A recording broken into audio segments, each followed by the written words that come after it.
बिस्मिल्लाहिर्रहमानिर्रहीम। अस्सलाम वालेकुम डियर स्टूडेंट्स। आज का हमारा टॉपिक है first law of thermodynamics. First law of thermodynamics बहुत ही इजी है, आप आसानी से याद कर सकते हैं, हमने पहले भी पढ़ा हुआ है। Energy can neither be created not destroyed, ठीक है, but can change from one form to another, ठीक है ना। आपने ये बात पहले भी पढ़ी हुई है। It is called the first law of thermodynamic और it is also called the law of conservation of energy, ठीक है। अब इस law of conservation of energy में हमने क्या देखना है, हमने देखना है in other words a system can not destroy और क्रिएट एनर्जी। ये आपको पता है कि अगर आप जैसे सपोज़ करें कि अगर हम कोई हीट ऑन करते हैं, जैसे आपने एक लकड़ी का पीस जो है उसे जलाया, वुडन पीस, ठीक है, और फिर आपने फायर को उस पीस को बिल्कुल ऐश में कन्वर्ट होते हुए देखा, लेकिन आपने देखा कि वो जब ऐश में कन्वर्ट हो रही थी तो आपको हीट और लाइट दोनों एनर्जी प्रोवाइड कर रही थी। इसका मतलब है कि इट सेल्फ अगर वो केमिकल ख़त्म हो रहा है तो वो कन्वर्ट हो रहा है किसी और एनर्जी की फॉर्म। इसका मतलब है कि एनर्जी जो है वो कभी भी ख़त्म नहीं होगी, एक फॉर्म से दूसरी फॉर्म में चेंज होगी। However it can exchange energy with its surroundings in the form of heat and work. जैसे आपने देखा कि फायर बर्न हुई तो उससे हीट निकली, ठीक है ना। इसी तरह हम कोई काम भी ले सकते हैं किसी भी सिस्टम से। Just the change of energy is the sum of both heat and work. और हमने देखा है कि बहुत से ऐसे काम हैं जिसमें जो चेंज इन एनर्जी आती है किसी भी सिस्टम में, वो हीट और वर्क की वजह से आती है। लिहाजा कहता है कि during any chemical reaction the total energy of the system and its surrounding remains constant. यानी एनर्जी चेंज होती है एक फॉर्म से दूसरी फॉर्म में, लेकिन total energy remains constant, that is delta E is equal to Q plus W. यानी change in internal energy heat और वर्क के इक्वल है, whether it will do some work और whether it will do work और whether it will absorb और loss heat, ठीक है। Mathematical form and related condition, इसके लिए हम देखते हैं, हमने वैसे पढ़ लिया delta E is equal to Q plus W. The sign of delta E would be positive when energy of the system is increase, ठीक है। मैंने आपको पहले ही बताया कि केमिस्ट्री में अगर कोई चीज़ एंटर हो जाती है तो वो पॉजिटिव होगी, ठीक है। एंड नेगेटिव व्हेन डिक्रीज, यानी अगर internal energy of the system कम होगी तो माइनस साइन होगा और अगर बढ़ेगी तो पॉजिटिव साइन होगा। The sign of Q is positive when heat is absorb by the system. वही बात अगेन कि हीट सिस्टम में ऐड हो रही है from the surrounding, and if it is negative when it is goes away from the surrounding. इसी तरह the sign of W is positive when work is done on the system, यानी अगर system पर काम किया जाए तो वर्क डन जो है वो पॉजिटिव होगा, ठीक है, लेकिन अगर सिस्टम से कोई काम ले लिया जाए तो डैट इज़ नेगेटिव। यानी हमारे सिस्टम में, फिर बात याद करा रही हूँ, केमिस्ट्री में अगर कोई चीज़ हमारे सिस्टम में एंटर हो जाए तो पॉजिटिव और वहाँ से चली जाए तो negative. All delta E Q W have the units of energy expressed in joules. तो Q, W and delta E, they are all having the same units of energy. Now process at constant volume. First law of thermodynamics को हम दो form से देखते हैं। आप consider करें कि ये एक सिलेंडर है, ठीक है। वैसे हम कॉमनली देखते हैं कि अगर मैं इस सिलेंडर को हीट अप करूं तो जैसे हमने first law of Boyle's law में या किसी भी और सिस्टम में, जस्ट सपोज करें कि इसमें गैस के मॉलिक्यूल्स हैं और जब मैं इसे हीट करूंगी तो क्या होगा, molecules they will collide among themselves and with the walls of the container, also with the piston। और अगर ये पिस्टन मूवेबल हुआ तो मॉलिक्यूल इसे टकराएंगे और इसको इस पिस्टन को ऊपर उठा देंगे। So there will be a change in volume which will be considered as delta V. But कहता है कि अगर हम किसी सिस्टम को हीट सप्लाई करें प्रोवाइडिंग द वॉल्यूम कांस्टेंट, ठीक है, हमें पता है कि according to first law of thermodynamics delta E is equal to, यानी change in internal energy will be equal to Q plus W. Suppose करें आप इस सिस्टम को हीट सप्लाई कर रहे हैं, ठीक है, लेकिन आपने पिस्टन को क्लोज़ किया हुआ है, ठीक है, पिस्टन मूव नहीं कर रहा। अगर पिस्टन क्लोज़ है तो आप इसको हीट सप्लाई कर रहे हैं तो ऑब्वियसली इसके अंदर जो मॉलिक्यूल्स हैं उनकी जो पहले इंटरनल एनर्जी थी बिफोर सप्लाइंग हीट E1 थी और after supplying heat that goes to E2। तो change in internal energy will be equal to delta E. और हमें पता है फर्स्ट लॉ ऑफ थर्मोडायनेमिक्स के मुताबिक it is Q plus W.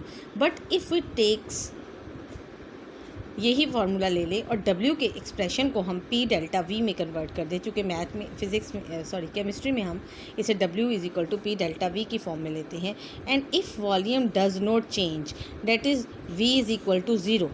तो अगर डेल्टा V ज़ीरो हो जाए तो फिर delta E becomes equal to Q V. Heat supplied at constant volume will be equal to change in internal energy of the system. This is the first law of thermodynamics when volume is kept constant. फिर सुने QV stands for heat supplied eight constant volume.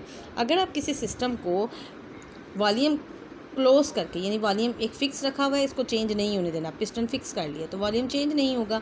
अगर आप किसी system को heat supply करते हैं तो वो उस सिस्टम की जस्ट इंटरनल एनर्जी को चेंज करेगा। It was the first law of thermodynamics, जिसका पहला पार्ट था। Now enthalpy of the system. Enthalpy क्या है, फिर हम सेकंड लॉ पढ़ते हैं, सेकंड पार्ट उसका पढ़ते हैं, सेकंड कंडीशन लगाकर। Enthalpy eight constant pressure. अब कहता है कि अगर हम किसी सिस्टम को हीट सप्लाई करें, प्रेशर कांस्टेंट रखें, लेकिन वॉल्यूम चेंज होने दें, तो सिस्टम की एंथैल्पी चेंज होती है। ये तो मैंने आपको सारा ही ओवरऑल समझा दिया। लेकिन what is enthalpy of a system? The total heat content of a system is called enthalpy. ठीक है, to take account of increase in internal energy and accompanying work done by the gas. ठीक है, there is another property of the system called enthalpy. It is also called heat content, यानी total heat content। उसमें क्या क्या शामिल है? उसमें internal energy of the system और pressure volume work दोनों शामिल हैं। Sum of internal energy and pressure volume work is called enthalpy of the system। कहते हैं अब सपोज करें आपके पास एक यही सिस्टम है, लेकिन अब आपने क्या किया कि आपने प्रेशर जो है वो कांस्टेंट कर लिया, लेकिन आपने वॉल्यूम को चेंज होने दिया। जैसे ही आप इस सिस्टम को हीट सप्लाई करेंगे तो ऑब्वियसली इस सिस्टम की इंटरनल एनर्जी में तो चेंज आएगा ही, which is equal to E2 - E1। इसी के साथ साथ व्हाट हैपन्स कि पिस्टन ऊपर उठ जाएगा और सिस्टम कुछ काम करेगा due to the pressure, internal pressure P delta V। लेकिन P आपने ज़ीरो रखा तो चेंज इन वॉल्यूम आया which is not equal to zero. ठीक है, but there is delta V। अगर हम इंथैल्पी वाली इक्वेशन देखें तो internal change in enthalpy will be equal to internal energy change plus PV। अब जब चेंजेस आए, जैसे हमने पढ़ा E + PV, तो डेल्टा PV जो है ये यहाँ पर हमने मैथ की एक टर्म इस्तेमाल करनी है, लेकिन आपको वो ज़्यादा ज़रूरत नहीं है। आप बस ये याद रखें कि वंस P डेल्टा से मल्टीप्लाई होगा और V वैसे लिख लेंगे, और सेकेंड टाइम में डेल्टा V से मल्टीप्लाई होगा और P वैसे ही लिख लेंगे। ठीक है, यानी एक दफ़ा इससे मल्टीप्लाई हो जाएगा और V वैसे ही आ जाएगा, और दूसरी दफ़ा इससे मल्टीप्लाई होगा और P वैसे ही आ जाएगा। अब इस पूरे एक्सप्रेशन में for a change in state at constant pressure, अगर प्रेशर कांस्टेंट कर दिया जाए तो V डेल्टा P का फैक्टर ख़त्म हो जाएगा, and we will get this formula delta H is equal to delta E + P delta V। Now according to first law of thermodynamics delta E is equal to Q + W। तो अगर हम delta E की value यहाँ लगाएं, और चूँकि हमारी जो गैस है उसने पिस्टन को ऊपर उठाया, तो work done by the system हुआ which is equal to negative work. ठीक है, तो यहाँ पर जो वर्क आएगा वो नेगेटिव वर्क होगा, यानी Q - P डेल्टा V आएगा। तो when we will write over here W - P delta V, तो डेल्टा E की वैल्यू फिट होगी Q - P डेल्टा V पर। Now Q - P delta V + P delta V, तो ये दोनों फैक्टर्स आपस में जब कैंसिल आउट होंगे तो we will see that heat supplied at constant pressure will be equal to the change in enthalpy of the system। यानी ना सिर्फ सिस्टम की इंटरनल एनर्जी चेंज होगी, बल्कि सिस्टम कोई काम भी करेगा। ठीक है, यानी इंथैल्पी चेंज, इंथैल्पी तो होती ही E और PV के बराबर है, लिहाजा सिस्टम की इंटरनल एनर्जी भी चेंज होगी और उसका प्रेशर वो कोई प्रेशर वॉल्यूम वर्क भी करेगा। यानी heat supplied eight constant pressure, दो कंडीशंस मिल गई हमें कि अगर हम किसी सिस्टम को हीट सप्लाई करते हैं कीपिंग वॉल्यूम कांस्टेंट, तो सिर्फ और सिर्फ उसकी इंटरनल एनर्जी चेंज होती है। लेकिन अगर हम हीट सप्लाई करते हैं प्रोवाइडिंग प्रेशर कांस्टेंट, तो उसकी एंथैल्पी चेंज हो जाती है। This shows that heat supplied eight constant pressure is utilized in changing the enthalpy of the system since the reactions are carried out at constant pressure is more frequent। अब आप देखें कि QP अगर हम pressure constant रख के काम करेंगे तो ज़्यादा आसान होगा, क्योंकि यहाँ पर अगर आप एक गैस को हीट करते जाएंगे तो वॉल्यूम सिलेंडर का अगर इंक्रीज़ नहीं हो पाएगा तो सिस्टम की इंटरनल एनर्जी बहुत ज़्यादा बढ़ जाएगी, और सिस्टम अगर कोई काम नहीं कर रहा तो फिर एक एनर्जी का बॉम्ब होगा। ठीक है, दैट्स वाई कहता है कि अगर हम किसी सिस्टम को, सवाल आ जाता है कि what is convenient way.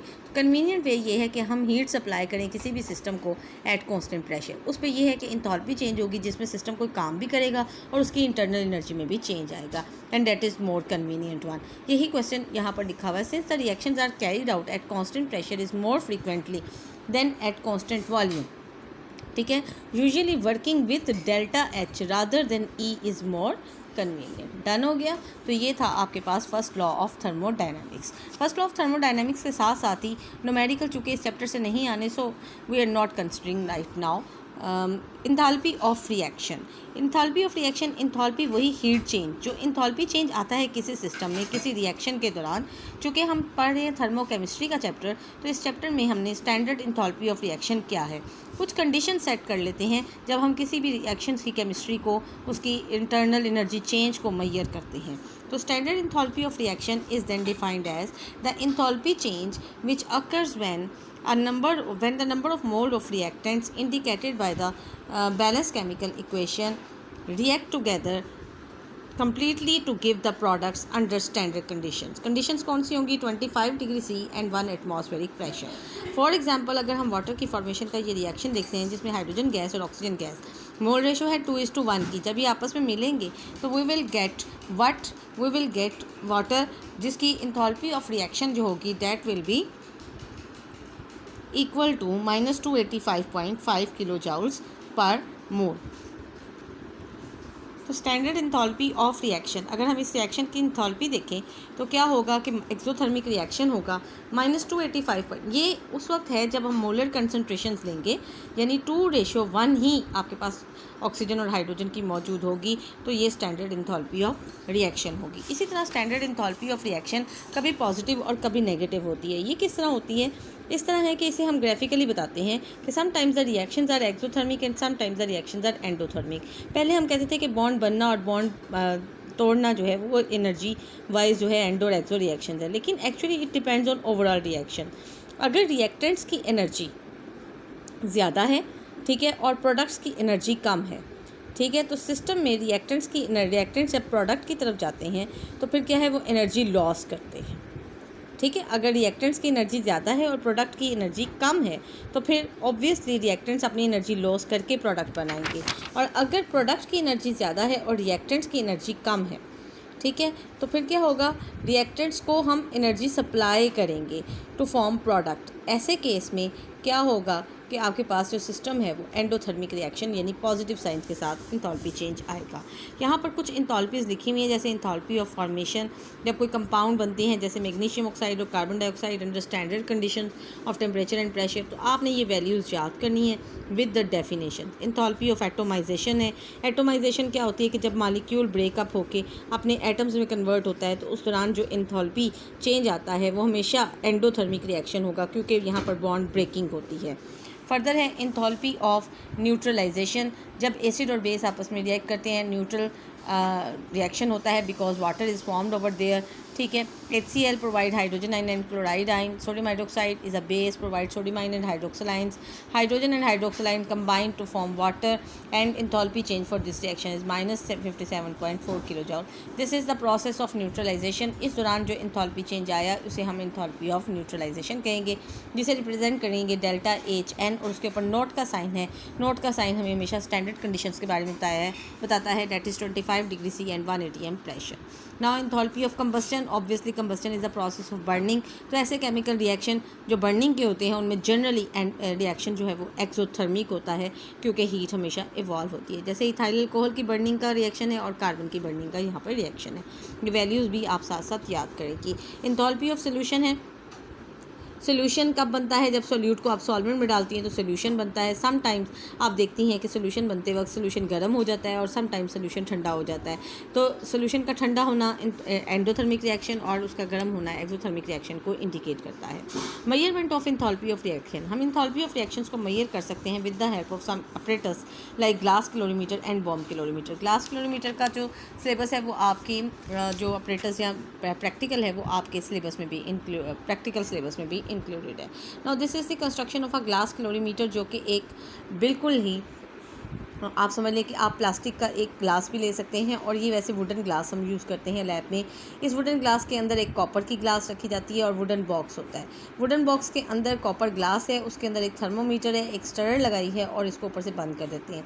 Generally हम ग्लास कैलोरीमीटर को यूज़ करते हैं for the measurement of enthalpy of neutralization, ठीक है। इसमें हम क्या करते हैं, पहले बेस लेते हैं, उसकी मेजर्ड क्वांटिटी डालते हैं और उसके बाद इसके अंदर एसिड डालते हैं। जैसे ही बेस और एसिड आपस में रिएक्ट करते हैं हीट इवॉल्व होती है, रिएक्शन होता है, वाटर वाटर बनता है और वो हीट थर्मोमीटर पर डाइज इन टेम्परेचर की फॉर्म में नोट की जाती है। यानी पहले हम T1 नोट किया होता है, उसके बाद जब टेम्परेचर इंक्रीज़ करता है तो T2 नोट करते हैं। चेंज इन टेम्परेचर से using the formula Q is equal to MS delta T we can find the heat change during this reaction. इस हीट को जब हम मोल से डिवाइड करते हैं we get the enthalpy of the reaction.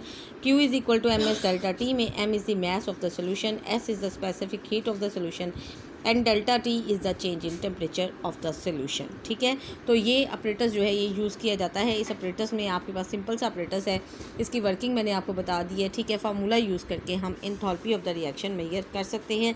Enthalpy के लिए हम चूँकि इंथैल्पी पर मोल लेनी होती है, लिहाजा हम जितना हमने केमिकल यूज़ किया होता है उसको मोलैरिटी से डिवाइड कर देते हैं, तो so we get the enthalpy of the solution. ठीक है, this was all about enthalpies of the reaction and how to measure the enthalpy of the reactions.